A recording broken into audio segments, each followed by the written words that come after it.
Ooga booga booga! Hello, Internet. Now please hold on to your butt as two comedians attempt to talk about serious subjects in a not so serious manner. From the mysterious to the utterly vicious, everything is fair game. This is the Kill Them With Comedy podcast, featuring true crime, amazing events, conspiracies, unsolved mysteries, and an array of weird and wonderful topics, all for your enjoyment. You're welcome.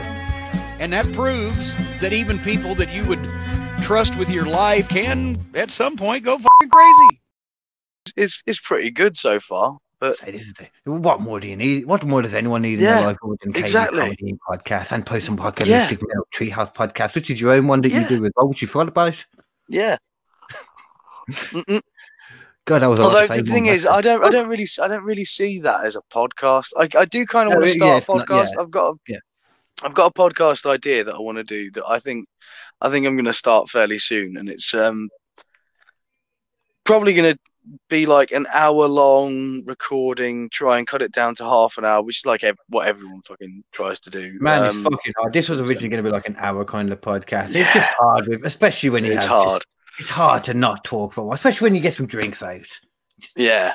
But I think my podcast especially is going to try and be sort of an improv-based thing. So it's going to be long-form improv. I'll be playing an interviewer by the name of Eric Oneman or Patrick Oneman or what. There's various different Onemans from throughout television and radio history, and that allows me to have.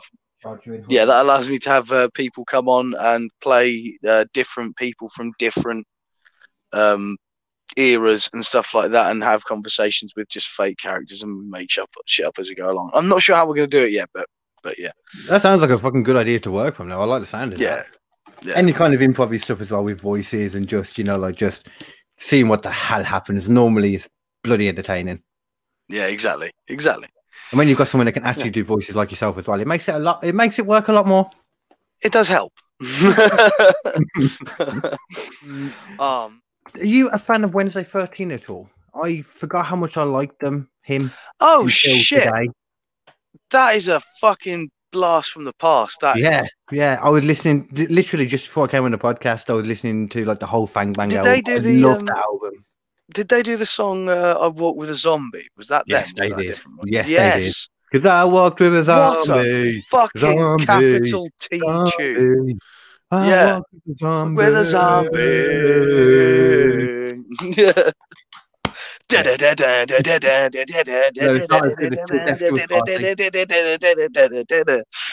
God, Death to a Party, man. That's the best one. Till Death to a Party right here on Crystal Lake. Everything's gonna be all right. Drink some beer. I fucking love that. The weed. Oh yeah. I went back and boots then earlier. I went proper back. Yeah. Ghost of Vincent Price, Happily Ever Ever, Morgan Words, American Werewolves in London. That whole Fang Bang album is just, every song is good. Every single one after another. That's fucking fantastic, man. I genuinely haven't thought of Wednesday 13 in fucking years. You got some new stuff out, which I didn't know either. Really? They're still going? Yeah, I think it's just brilliant. I didn't know until quite a while into listening to him. It's like Wednesday is the main guy, and I think he's got a new band behind him now, but it's still Wednesday 13. Okay. The lead singer from Murder Dolls, I think it was, and before that, Frankenstein drag queens from Planet something. Okay. My girlfriend loves them. I've learned a lot about them. A lot of it I didn't need to know, but I like the music. Yeah, and that's all you need, really.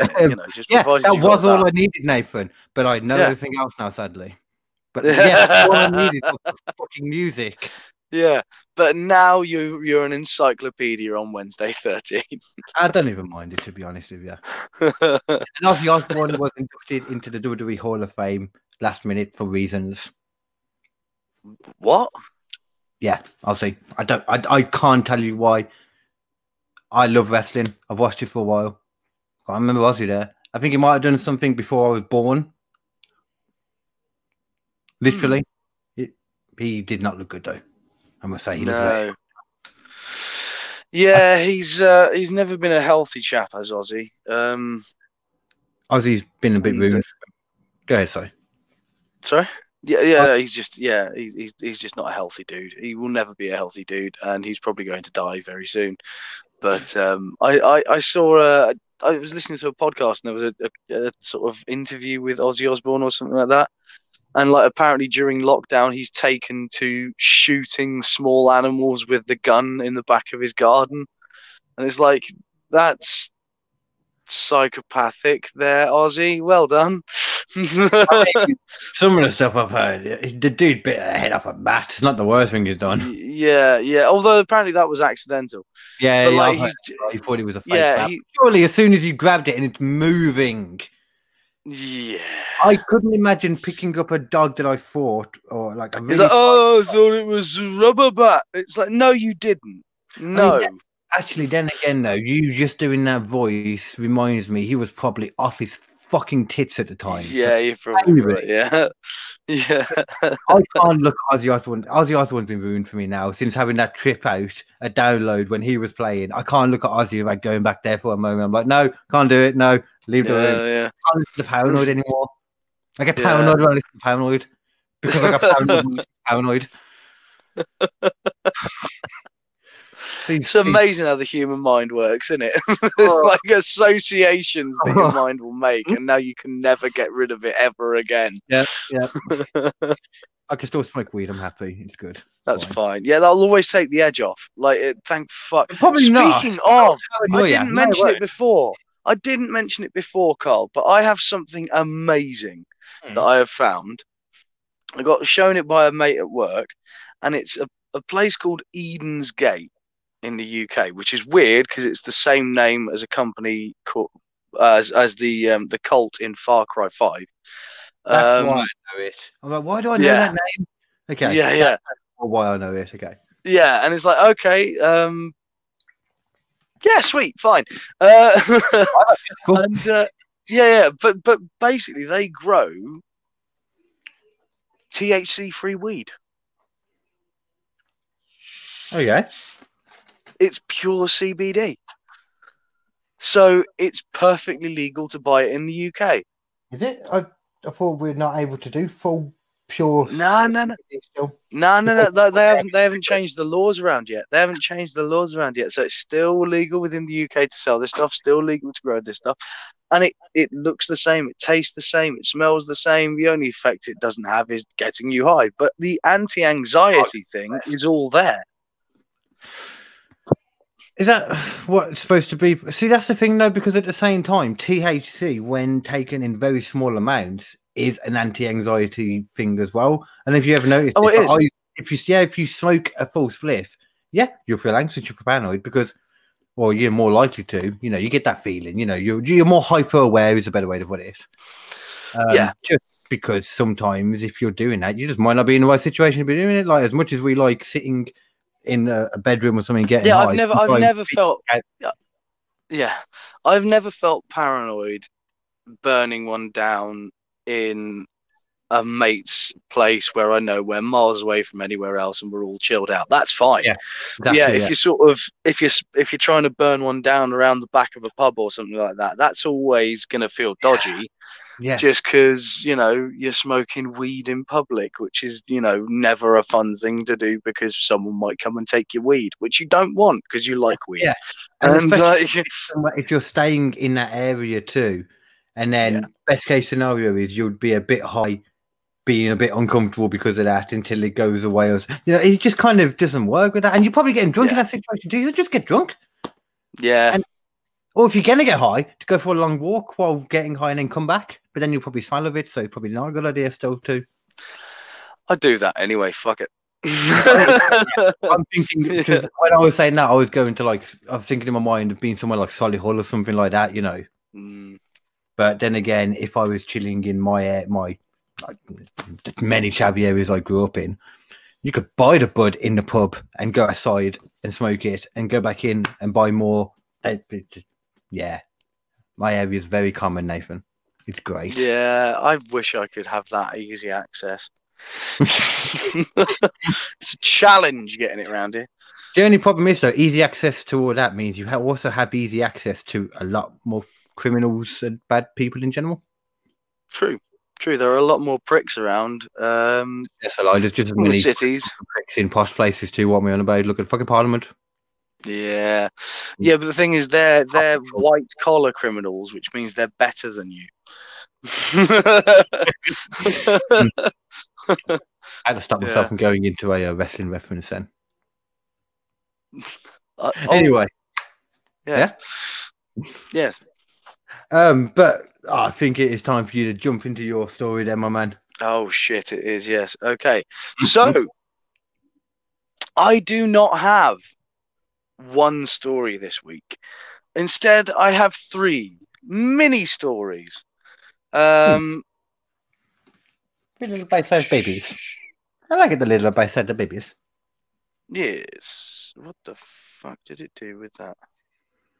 And while you're looking for that, I'll just show the people at home what you can buy on Wish right now for £12 with realistic tongue and teeth. And don't we all want it? Isn't it lovely? It's still better than paying £44.94 for a life-size cutout of Donny Osmond in jeans. Or how much do you think this would be, Nathan? That is a portable TV from the USSR, Soviet Russia, apparently. Wow. Yep. I want it. I don't know.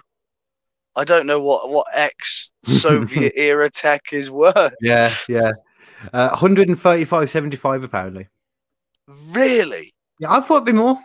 That feels quite historic to me. So maybe just low to them. No, it is only the 70s, I suppose. Yeah, as old as the story we were just doing, actually. Yeah. Earlier on in that last part, it was ages. Yes, in part 1. If you haven't seen part 1, what are you doing here in part 2? Go watch part 1. Then you can have your pudding. You've got to hear some of the most horrendous murder shit before you've ever heard in your life before you get to the lovely, terrifying haunted paintings I'm about to do. So, I'm not going to say what I was about to say because it will ruin the story for them if they haven't watched it yet. So carry on. Yes.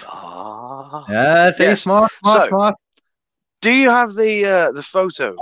I do. The pictures. The first one is the crying boy. You will know which one it is because it's right. It basically is what it says on the tin. Yes. Yeah, I just came through with numbers, so there's 2 to look on the same for me. Yeah, that one. That's the one. That is the one. Hey, it's not the only one. It's not the only one. I'm also going to put on screen. There's this version as well, which is by the same artist. So basically, the curse of the crying boy portrait has been around for quite a lot of time. It started in the 1980s, so again, roughly the same time as our previous story. But it was all created by an artist called Giovanni Bragolin. Well, at least that was his pseudonym. His actual name was Bruno Amadio, and basically he drew all these paintings of these kids, and sort of they became very popular. They started making lots of prints of them. It was that kind of that kind of picture that you'd see in a lot of old grandparents' houses and stuff like that. Fair, it looks really well done. I kind of weirdly lovely painting. Art. Absolutely beautiful painting. The kind of one you could just look at for ages. You can pick out a lot of bits from it. You can see different. That's just a wow. Yeah, the way it's painted as well, like the flecks across the sort of scarf and the teardrop falling down the eye. It is a genuinely wonderful piece of art. And the eyes just look so it just looks like an actual person. Yeah, it doesn't. Yeah, just very cool. Yeah. I like that. But on the September the 4th in 1985, a British tabloid newspaper, The Sun. Oh God! I know we can trust this. Yes, it's perfectly trustworthy. These do increase in creepiness alongside sort of believability, in my opinion. Published a story about a couple, Ron and May Hall, whose house had burnt down due to a fire which started in a chip pan. The painting of the crying boy remained untouched, while all around it was charred ruins. The couple blamed the fire on the painting. I mean, that's a bit of a leap, but I get the logic. Yeah, seems like a leap until you find out that a fire station officer, Alan Wilkinson, said he knew of numerous other cases where this same painting was the only object in a house to survive a fire unscathed. A photo accompanying the story showed the crying boy and caption read, "Tears for Fears, the portrait that firemen claim is cursed." Wow, okay. This is not an isolated incident. This has happened multiple times. So there's different versions of this artist that have done the different always the same artist, always a crying boy piece. Yeah. And when they are there, the rest of the house seems to burn down, and then the painting's left perfectly fine. And I'm guessing it's not always in the same place, same city or anything. Nope, not the same place, not in the same city, not even the same ways the fires were set. Just the curse is supposedly that these paintings attract fire, like they somehow want to set fire to the buildings they're in. Yeah. You know, a couple of deaths have been attached to it from when people couldn't get out, and people have been injured, stuff like that. The next day, basically, the Sun ran a follow-up saying they've been flooded from calls by horrified readers. So obviously the Sun is doing their best fucking journalistic shit here. They've got a story about something that's interesting, and then they've just gone, what do the average people on the street think of this bullshit we've said? Sorry, you were saying. No, I just made myself laugh, and I was just thinking all they had to do if that happened and they were in their house and they couldn't get out, all they would have had to have done to protect themselves was take the picture off the wall, put it on the floor, sit on it, wrap it on. Yeah. All they needed to do. Yeah. These people. Yeah. Be respectful. I'm sorry. Carry on. Yeah. So we've got people. We've got an extra one here. So Dora Mann later on said that her house had burnt down just 6 months after she bought the painting.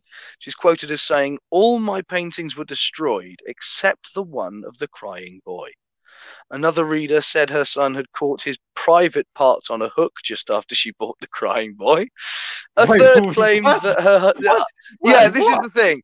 This is where it starts to lose credibility for me, because it's like, it's all about fire, and then someone's like, "Oh, his son caught his bollocks. It must have been the painting." I mean, I'm sure his son probably felt like his bollocks were on fire, to be fair. Almost certainly, yeah. We'll ignore that one. Okay. And there's another one where this woman says that all of her husband and her 3 sons had all died since she bought it in 1959. But again, like, that doesn't seem connected to me. The connection here is the fire. Now, the thing I ask, being a skeptical person, is there a reason why these things would have survived otherwise? And supposedly, there potentially is. Okay. Basically, even though the rumors refused to die and it kept on being pushed further and further, no one was able to sort of find any modern evidence of this happening quite as much. And to find the truth of the story, a BBC radio presenter and comedian, Steve Punt, attempted to burn the crying boy on his show, Punt PI. The attempt... No. The attempt... I love him already. Yeah, it sounds brilliant. The attempt was filmed and put on YouTube. Punt set fire to the painting, but the flames wouldn't spread. He concluded that the painting was covered in some kind of fire retardant coating, which would explain a lot. Basically, what they said, some of the theorists, is that when this painting burnt, the painting itself would stay on the wall, the frame would start to burn, and the thing connecting it to the wall, the string, would burn first, which would lend the painting to slam onto the ground face first, and that would protect it from the fire around it, and the retardant part of the, if the fire retardant part of it would stop it from burning from the top. Now, this to me is an interesting one because I can see that, but at the same time, it's a fucking house entirely on fire. Yeah, the entire house is on fire. That's an inferno, like. Yeah, like it's not just next to a fire. Yeah, yeah, it's not like some guy trying to set fire to it with a lighter on his PI show. It's a house fire. It's not someone like, oh, I'll just torch it for a second. It is under sustained, intense heat, probably a couple thousand degrees in some of these places, because it's a closed space full of fuel. Like even if it was, the floorboards are made of fucking wood. The floorboards are made of wood. The frame is made of wood. There would be singeing regardless. Surely it's not just going to come out perfect. I mean, it's such a strange story. And it's the only real experiment that would work to really redo it and see, like he was trying to do. Because I liked it up until the method he used. And like you said, it's not the same thing. He should have put it in an incinerator. In an incinerator, yes. Something that would be an equivalent, or even a facsimile of an actual room in someone's house. Or just set a house on fire. There's plenty of houses out there. Loads of houses. Why a cheap house? Set it on fire. The other thing as well, this is 1980. Right, this is 1980. There's a lot of polymer-based fabrics around, stuff like that, because it's cheap, it's effective, and it's mass production. But at the start point in the 80s, it wasn't safe shit. When that stuff sets on fire, it goes off like a fucking rocket. Especially some of those old plywood bits. Have you ever come across the old plyboard where it's like this really, really intense glue holding these sheets together? And when you set it on fire, it fucking explodes at you. Like pop, pop, pop, bang. I can imagine. Yeah. Just for the pure fact that, like I said, it's older times anyway, so they just wouldn't have the smarts in regards to knowing what is and isn't as flammable other than trial and error. Yeah, it's not like they have the same level of fire retardant capability that we do now. And I don't buy it. I don't buy it. It's interesting as a theory, but to me, like the commonality in which it happened and the way that these things don't seem to be remotely affected. And it's not just one, it's like all these different kinds. There's something fucking One's an weird. Anomaly. I could buy one. Yeah, exactly. But it's multiple ones. Being whatever it is, it's gonna get fucked up. But I can't imagine anything now that they could put on that could protect a painting in a house. Not for that long. Yeah, not from that temperature for that extended period of time. Like if it's incinerating everything else in your house, it doesn't matter what you covered it with. Fire does weird things though. I want to cover it again, but like there was like back at the beginning of this, like I did the one of Mary Reeser, the woman. Have you ever heard of her? The woman who spontaneously combusted, it seems. Oh, spontaneous combustion is not as rare as people think. No. But the fire acted really strange though, because it was an inferno in there. But yes, parts like piles of paper right next to her weren't burnt, but there was piles of newspapers right next to where she was, and her body had burnt up more than a foot.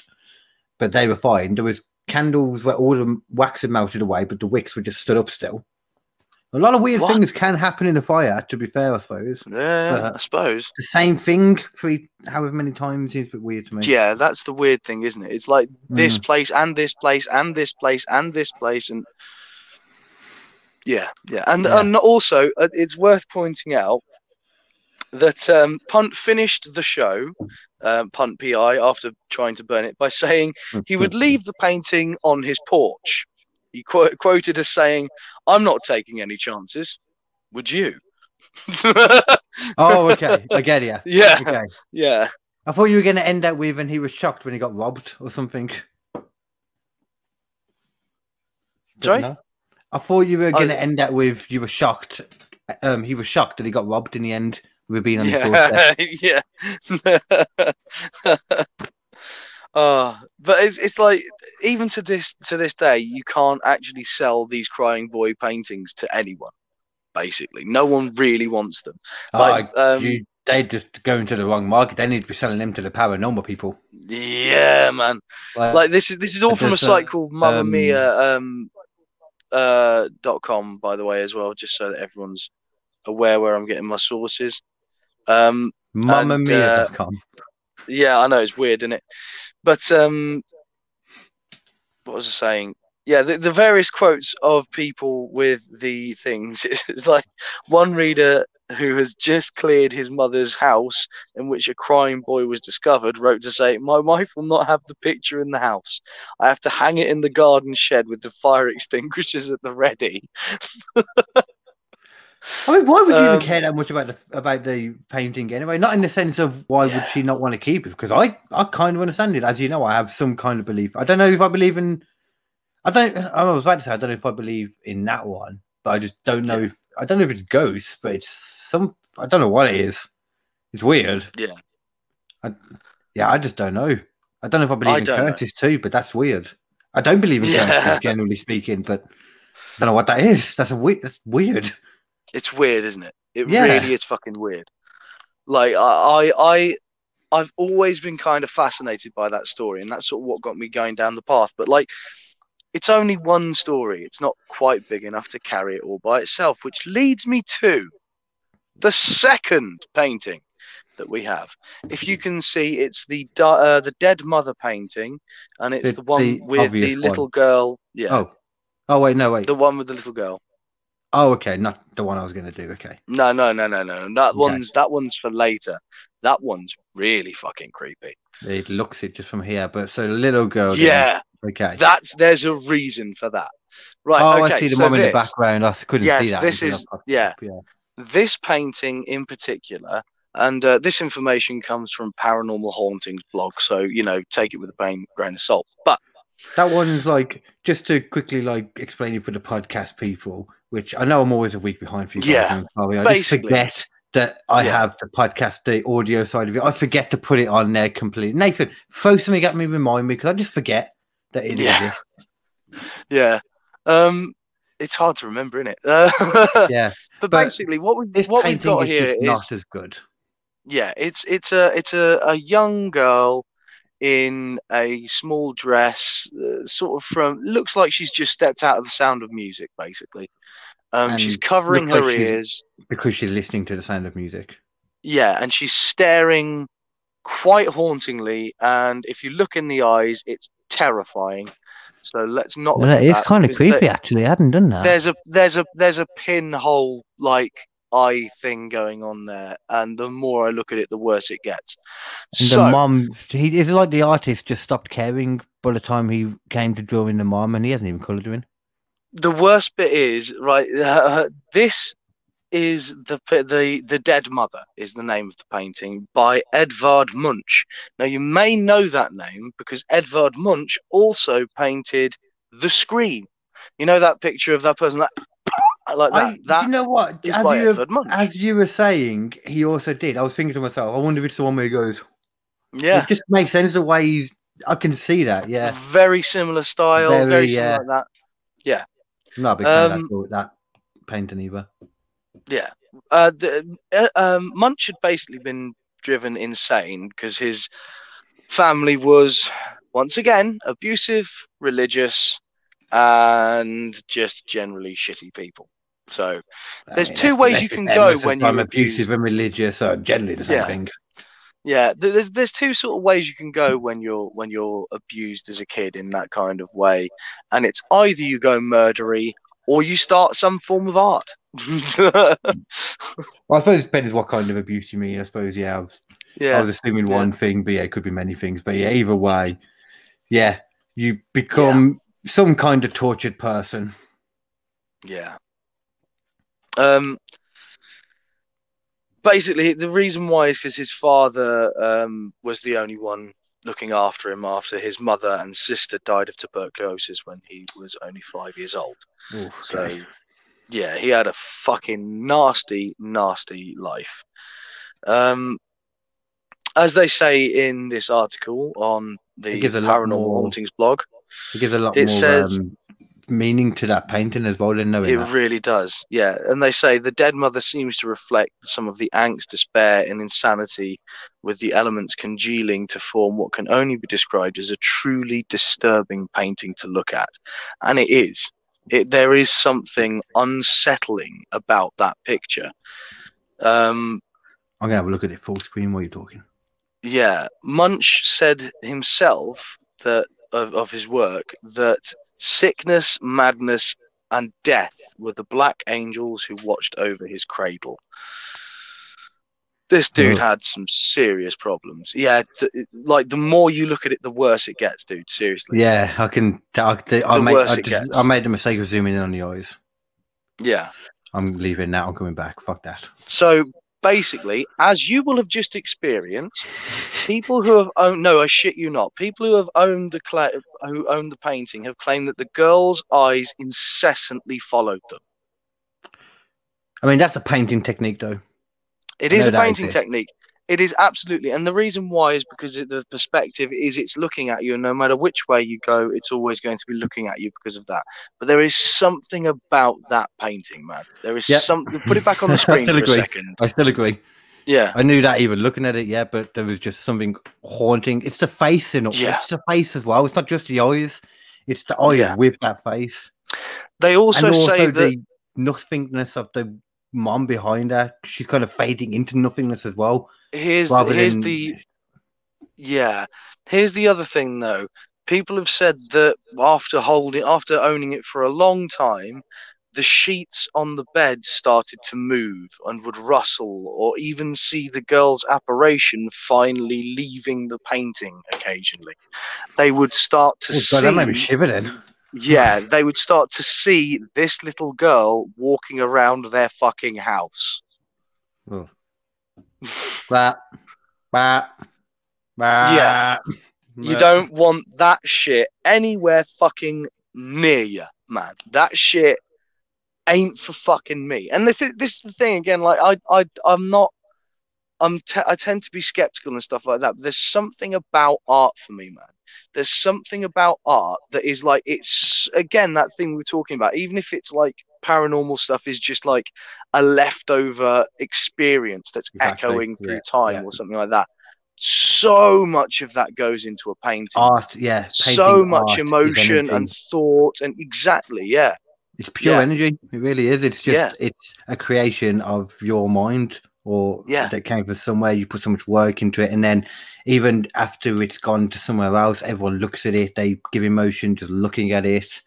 Being in it's probably being in the house as well, you know, so that gives credence to being haunted, and loads of different things that can go into it. So objects in general, not just paintings as well, but paintings even more so. Paintings especially. Yeah. And it's like usually as well, because a lot of the time, like we said, a lot of the best ones come from a tortured soul as well. So that's a whole nother level of emotional something to go with it. Yeah.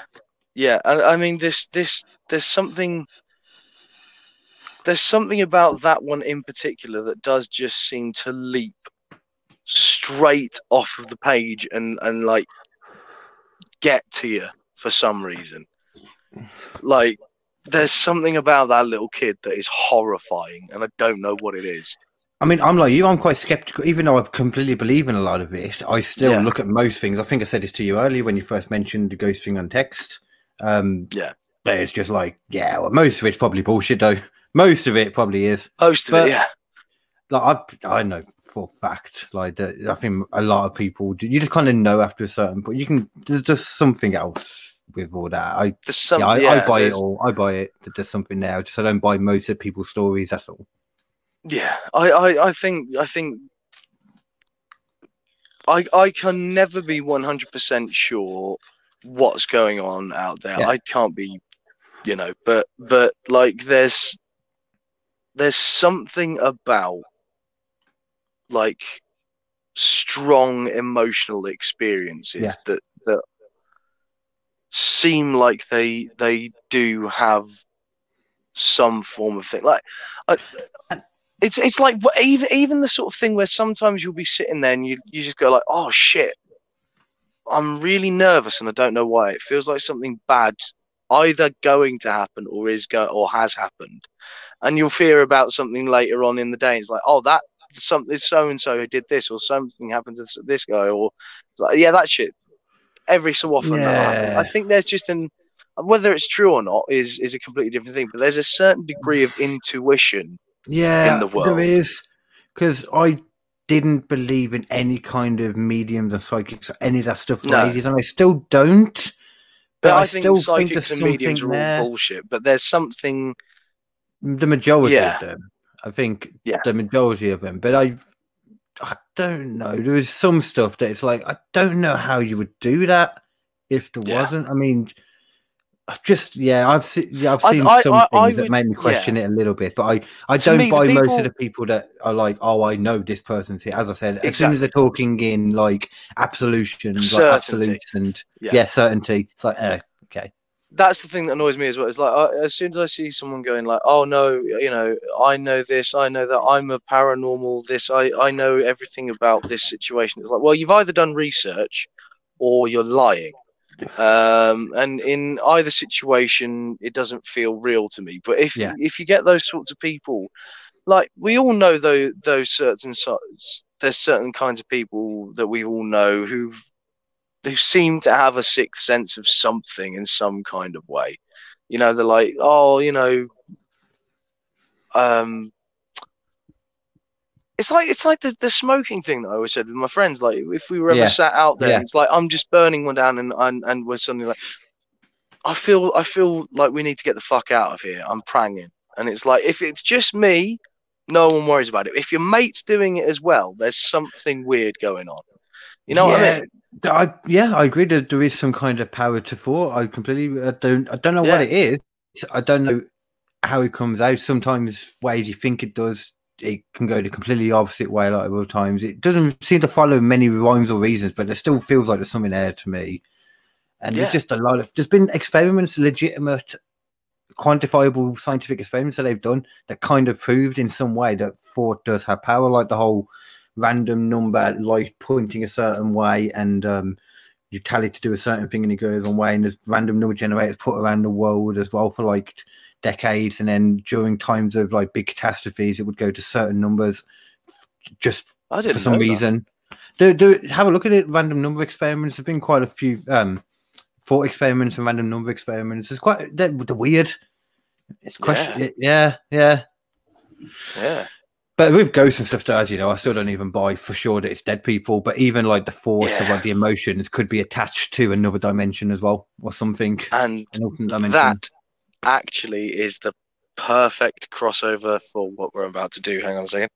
Yep. Because Gesundheit.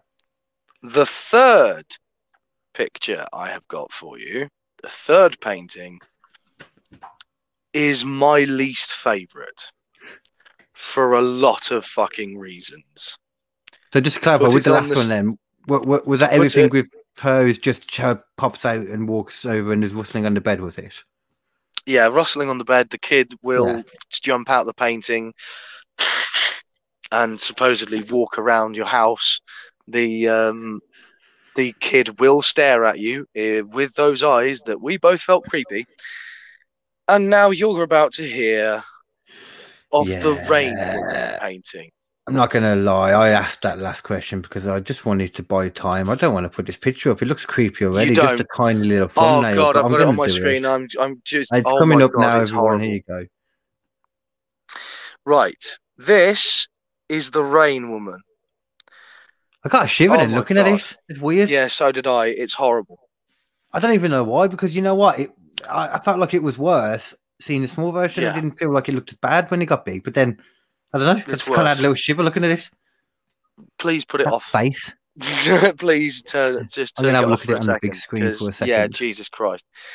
Okay, well, I'll explain this to you while it's going on. This is again from Paranormal Hauntings, and it goes, today I ran a psychic test to see what people felt from this picture, and the result was pretty interesting. Oh, God. Especially from those who stated they felt like the artist painted this in what is called an automatic state. The painting is not really that known here in the UK. I would say I only stumbled across it after seeing a short post on it today. But it's classed among those that do know about it as one of the most haunted or cursed paintings in the world. The story goes that artist Svetlana Telets painted the painting in less than 5 hours and felt during those hours that a hand was guiding her. The painting was put on the black market, but quickly brought back, which occurred several times by different purchasers of it. It now hangs in the Venezia Salon on the streets of Kiev. God, just in a random barbers. Jeez. Yeah. Wow. Customers who visit the shop today claim that sometimes you can catch the painting smiling, and to some there is often a glance of anger. Oh wait, is that actually what a salon is? I was just being silly. I thought that was just like a posh name for like a museum or something. Or gallery. Yeah, I don't know. I mean, okay. I'm assuming it's some form of upper class swanky version of a salon or something like that. But it's reminded me of the Flying Nuns. Yeah, right. So basically, Svetlana. Yeah. While Svetlana was painting this, though, she genuinely felt like she had no control over what she was doing.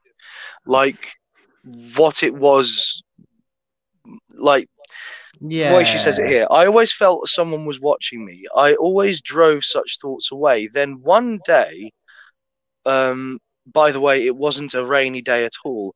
I was sitting in front of a blank canvas and thought of what I could draw. Suddenly, I clearly saw the contours of a woman, her face, colors, shades. I saw every detail of the image. I started to draw it as if someone drove my hand over the paper. In 5 hours, I managed to finish it. Okay, I'm listening to this and I'm thinking that sounds like bullshit, but it's creeping me out and I'm shivering from it and I don't know why. Yeah, I know. Don't know why, because it sounds like bullshit. Because when you make something, that's kind of how you go. You get into the zone, you just go, and you don't really stop until it's done. You get into that mode. I get that. Yeah, but it's I there's don't know. Something about it, man. It doesn't feel right, does it? Just looking at it, it doesn't feel right. I don't understand why I'm shivering and feeling a bit. I don't get it, but I'm interested. The first person to buy it was a businesswoman who hung it on her bedroom wall. Svetlana got a call late night a few days after it, saying basically, please take it back. I can't sleep. It feels like there is someone else in my apartment besides me. Even if I took it off the wall and hid it behind a cupboard, I still have this feeling.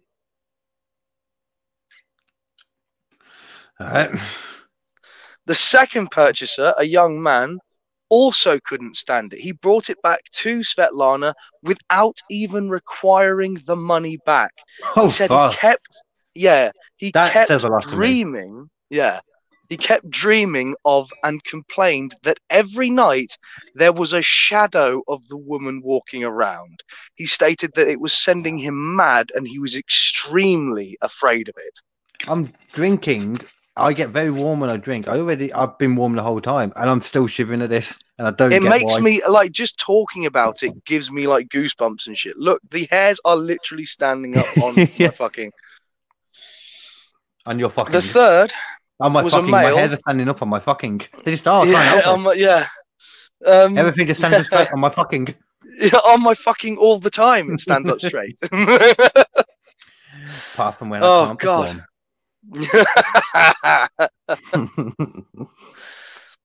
So the third person to buy it was also a dude.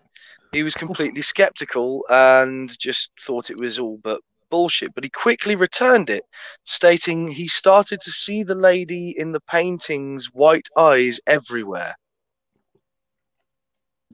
Okay. Let me have a look at these eyes again. Yeah. He also claimed to have intense headaches while being in the room with it. Many believe the painting is evil and is cursed, but the artist herself disagrees and has optimized her views on it. She stated, I'm sure that the picture is born of some particular person. I believe that for my, she basically thinks. I zoomed in really close to the eyes and I was just looking into them for a moment. I mean, just put it back on the screen for a second, because now we've got to the my final thoughts on this. So looking at this, go really close to the screen and look into her eyes. Oh fuck no. Right, do you know why she is so terrifying to you? I have a theory. Go on. Have you ever heard of sleep paralysis? Well, me and Kersey did a whole episode on it. And have you heard of the something man? No, the old lady. I'm not sure. I think there's I'm a really common one. I'm just going to Google it again to sleep paralysis old lady. For anyone who wants to check that out, the original incarnation of this episode. Here we go. Also, I think it was episode 3 or 4. We did sleep paralysis. Might have been episode 2 actually. I'm not sure. It was one of them. So, understanding old hag syndrome. Old hag syndrome is this is literally what it's called. But basically, what you're doing is you're in sleep paralysis. Is you are the old hag? I have heard that. Yes, exactly. Okay. Now, she is seen. People have sleep paralysis, and they can't move. For the people, Yeah, they find themselves waking up in the middle of the night. They cannot move, and they have this sensation that something is on their chest. At one point, I had sleep paralysis because I took Zopiclone, which is a really strong drug to try and make you go to sleep while I was at university.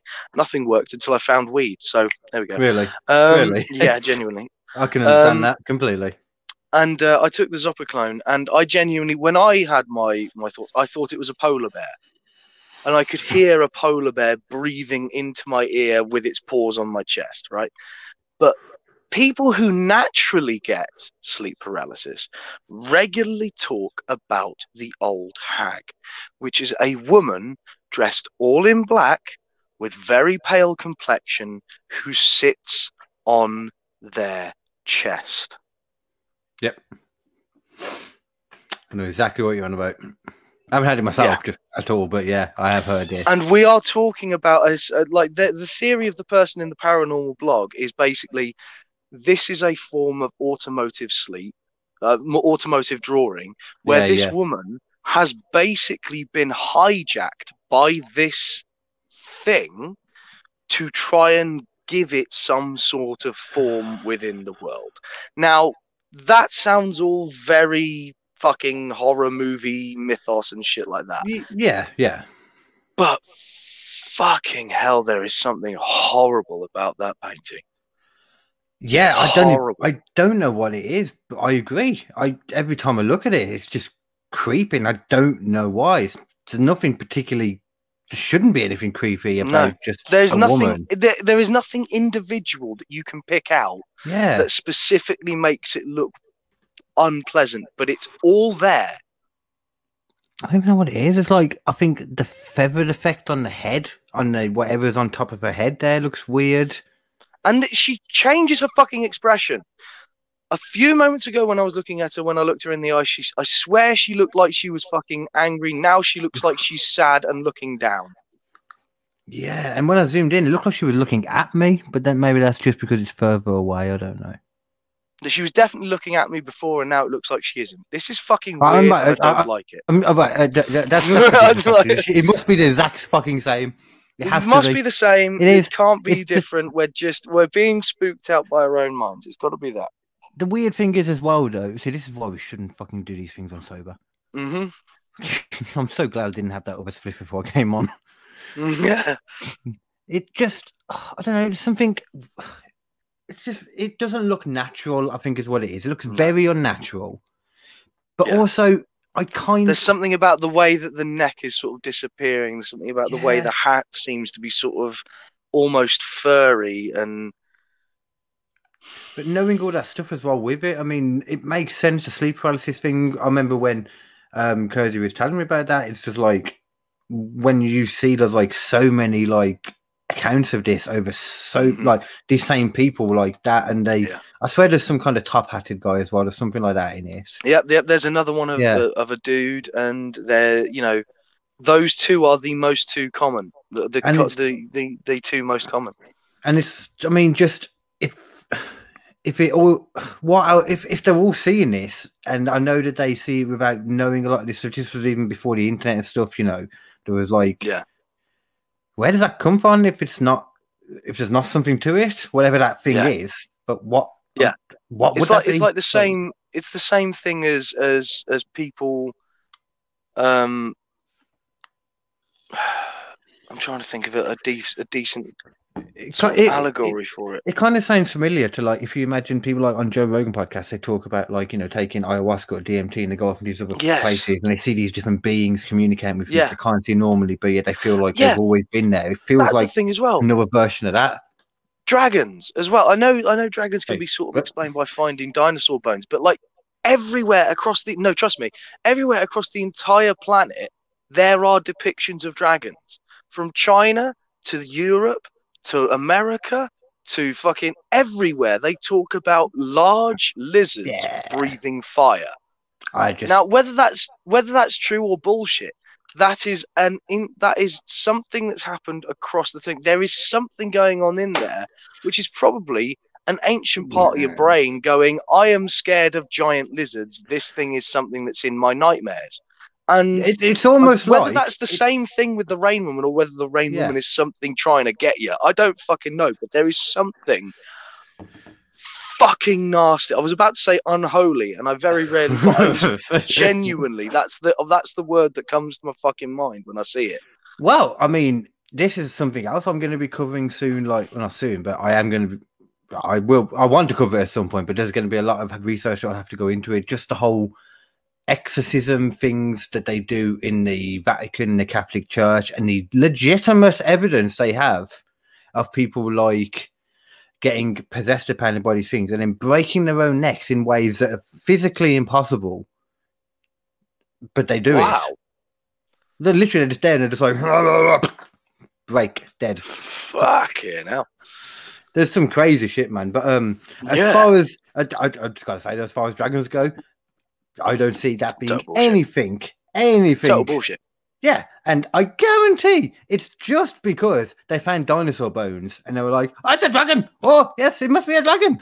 See, I think that, but I do genuinely think that there is an inherent fear in human beings of certain types of creatures. Yeah, you know, like, and I think lizards. I think lizards in general are scary to humans, and the bigger something is, the more scary it is. So it turns into this mythicalized version of it. Because I think you got to think though, they after a certain point they found all these dinosaur bones. They knew what they were, and then they knew they were dinosaurs. But before that, they must have been finding them. And what would they have assumed? I can imagine a dragon. I can imagine stories of, like, you know, giant lizards, and it just kind of got convoluted. A little bit of Mandela effect in there too. Yeah, they turn it into something which it isn't. But like, there's still that inherent thing inside someone that is, wherever it comes from, that is like, I don't like the idea of what this is, and that is exactly the type of effect that I get from that Rain Woman. You know, I realised what I did then. I jumped on the logical thing that I could be like, no, that's bullshit. Let me explain why. Just to forget about this fucking painting. That's what I just did then. That's exactly what I did. Because it's so horrible to think about. And I don't know why. Yeah, neither do I. Now, the question is, like, can I send you an extra picture? Because I can potentially go expert mode with this. Of course you can. I don't mind. Excellent. Yeah, right, I don't care. Well, we'll do a quick. Make a quick note just in case you need to cut out this bit. Well, no, it's fine because I'll explain why you're doing this. Excellent. Talking about ghosts and stuff, like, anytime something happens, I always, like, if some, you know, like, there's always moments that things happen, and if you were so inclined to, you could be like, I think a ghost thing just happened there. I'm always inclined to be like, well, no, that's not the case. Most people always disregard most things that happen. You find a reasonable explanation. People do it all the time, and most of the time there is a reasonable explanation, hence why you jump to that straight away. Yesterday, was it yesterday or the day before? I was sitting in my kitchen, and the cupboard door was open by me, and then it just closed. The cupboard door doesn't close. I know how it works. It wasn't near. I tried getting it as near on the hinge as I could afterwards. I was like, no, that couldn't have been. That must have just been, I left it very, you know, loose or something, and it just closed somehow. And I tried it in every way, and it just wouldn't work. I don't know what that was. I don't like to jump into that because I don't know. That's I also the thing, believe like, that you can kind of have that feeling of it. I've never had that feeling of any of that. Oh God. Yeah. This one. No, I wasn't even saying it for that. I haven't got to it yet. So I just saw that this guy, for some reason, some guy keeps messaging me, and I think he's trying to flirt with me. I don't even know who he is. I don't know why he keeps like. Thank you if you're watching. I don't like penis. I'm sorry. Please stop. I appreciate it. It's cool. I don't like penis. I don't want to say his name because that just seems mean, but you know who you are. Please stop. It's actually like some kind of fucking negotiation then. Oh, sorry. You know what? I'm just looking at that painting on the picture that you sent me. Yeah, I should put it up on the screen for everyone else to see. Because that's a fucking haunting by the painting, way, dude. I should tell you, by the way, this one does actually potentially have a health risk. I've already said it for long enough that everyone else can deal with it too. There you go, people. So, this painting is called an untitled nightmare painting. Basically, the artist was a Polish painter, and he created this drawing this painting after he'd gone through some horrific shit. Basically, all of his family, he lost his wife in the year 1998, and a year later his son committed suicide, and then he himself, shortly after making this painting, was brutally murdered simply because he refused a loan of $100 to a man. It's added more fear to the curse of the painting, because that's kind of a beautiful painting, though. Like, that's beautiful. Yes. There's so much going on in there. I'm just here's seeing the thing. So many different things as I'm looking. This particular painting was made entirely out of like fear, basically, of death and hate of death. See that. And he looked at all different kinds of sort of versions of death to try and make it whole. Yeah. Wow. And this is the only painting of the 4 that you've seen that is supposedly got the curse on it that if you stare at it too long, you will die. As I finished staring at it. Thank you. Yeah. So as long as it's not a timely one, then it's cool, because to be fair, it's right. I will die. Yeah. Yeah. But it's supposedly going to happen, you know, shortly after you've looked at it and stuff like that. But it's just another unpleasant painting. And the weird thing about it is, like, you know, he had a long career. He did sculpture, art, all this kind of stuff. The guy was a fairly good artist, and, you know, fairly well known. But this one in particular seems to stand out. The only other one that I've actually seen of his work before is, if I can find it here, is this one, which you may well have seen before.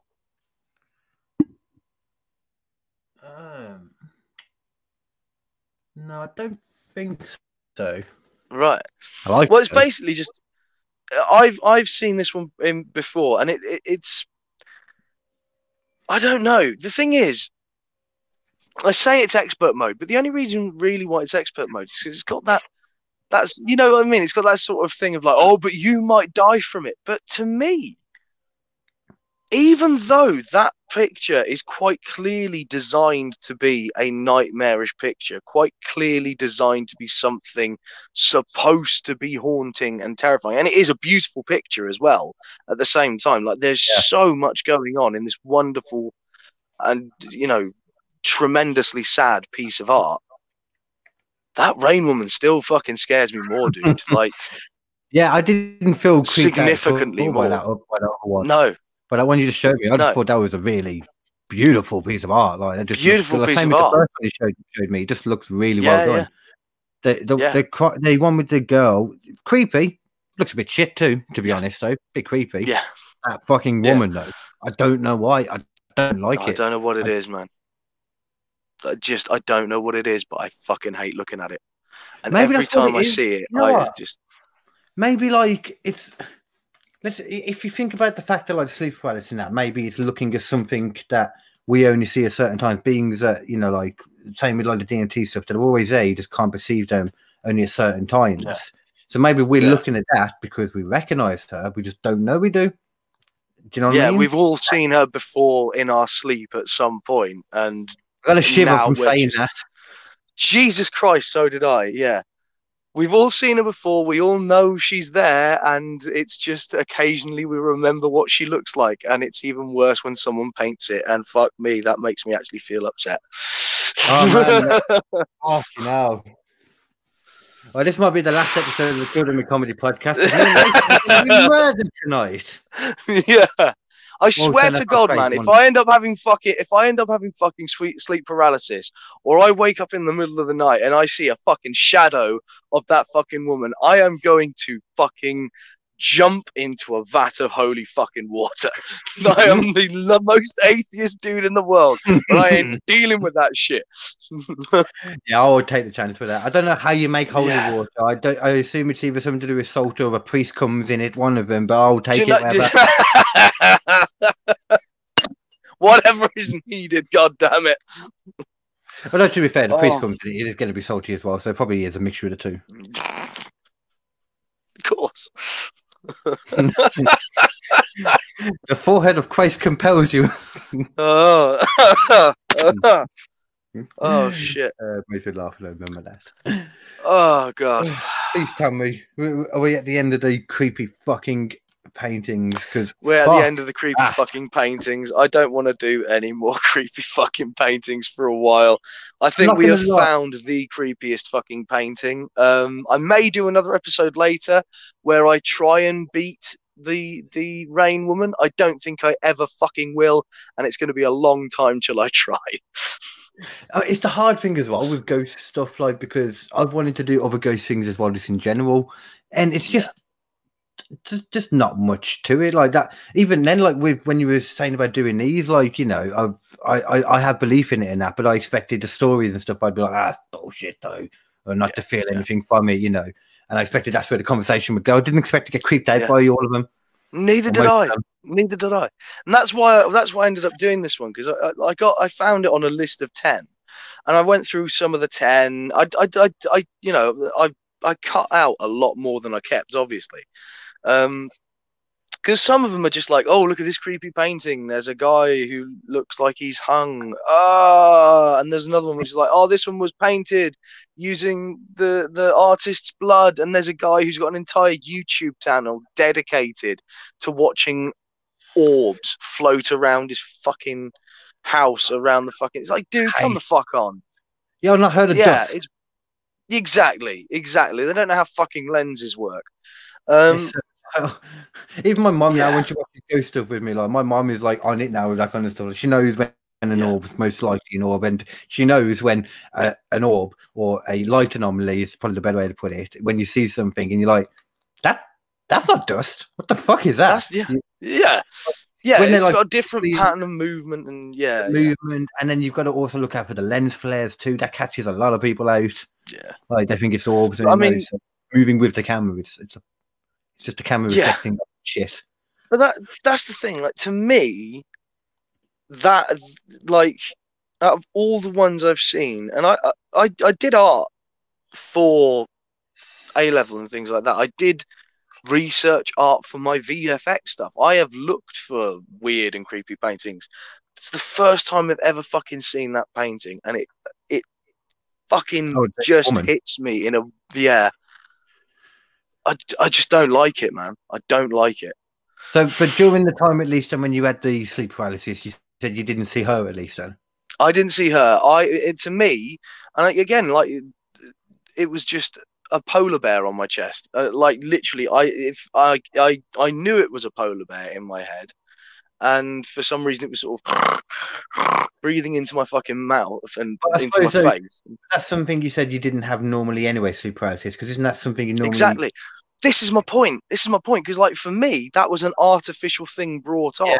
Yeah. For a lot of people, they talk about her specifically. Yeah. Specifically, they talk about the old seen her a lot. Yeah. She's the one, I think. Oh my God, we should totally. I hate to say it, we should totally show him a picture at some point and see if he's like, oh shit, it's her. You know what I mean? I don't know if I want to do that to him. Dude. Knowing how I felt just looking at that, and because I know it creeped him out, the whole stuff. Like, I think just doing that episode creeped him out again, like, because he hadn't had to deal with it for a while. He said he hasn't, and I think just the concept of I know he was saying about the concept of. I don't know if it's happened again since. I don't know.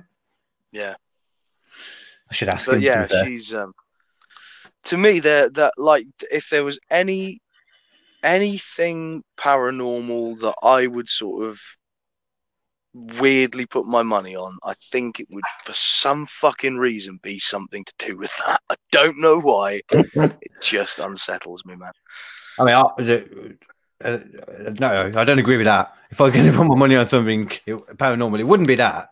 Just because that's like probably, feeling, whereas like seeing it, it's like I think everyone. But I haven't actually seen anything. That's the thing. I've never actually had a 100% provable paranormal experience to myself. And that's the thing. Like, even though with mine, like we said before, like it happened so long ago now, and other people, I just don't trust my own memories. I don't trust anyone's memories, let alone my own. It'd be ridiculous to say I don't trust other people's memories and then trust my own wholeheartedly. That's ridiculous. Yeah.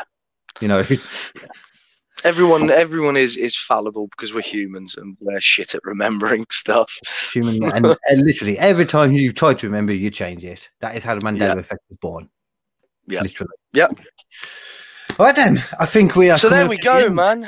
Yeah, I mean, what a way to end it. It's been a creepy episode. Jesus. We went from what I thought was probably should have been the creepiest out of the two to what wasn't the creepiest, the first one, to what was the creepiest. It shouldn't have been, but it fucking was. Yeah, it really was. This is the thing as well. Like, again, it's art, man. There's something about art. There's something about people putting their passion into something so wholeheartedly that really does transfer some form of emotion. Like, even if there's nothing supernatural or anything like that involved in it, there is something going on with someone just putting a brushstroke onto a page that makes you have that emotion. Yeah. One of the most natural ways. So it's just there's not much to it. It's like, it feels different to music. I think it just depends. I think some people feel like that with music. Like, I feel it more with visual stuff. I always have. I look at something and I feel a lot more from when I listen to stuff. With listening to stuff, I just get a bit happy and jumpy. I'm like, yeah, I'm enjoying this. But that's about as far as it goes. Yeah, I think there's a few songs that do it, but like there's I'm trying to think of the ones that really, really get me for some reason. I can't remember any at the moment, but there are definitely some songs that when I hear them, I feel it, if you know what I mean. Lights will guide. That one was trying to get me to be fair. Yeah, that one's quite a nice one, actually. Yeah. All right, then, let's wrap this shit up again. So from just to let you know what's coming up soon on KD Comedy side of things, then this Wednesday, last Wednesday on KD's Comedian Quiz Off. I would need you to pick between 1 and 4. 3. Oh wait, for fuck's sake, hold on, for God's sake. KD Hinky. He's a useless shite, that boy. Punish him for me, Errol.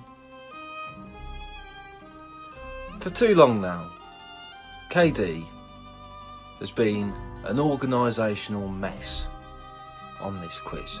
What do you mean you can't change Callum and King Leopold's name via Depol to Alex?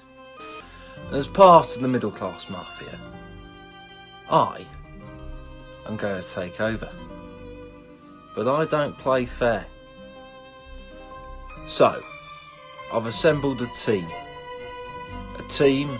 of the best Alexes in the business, to take this useless shite down once and for all.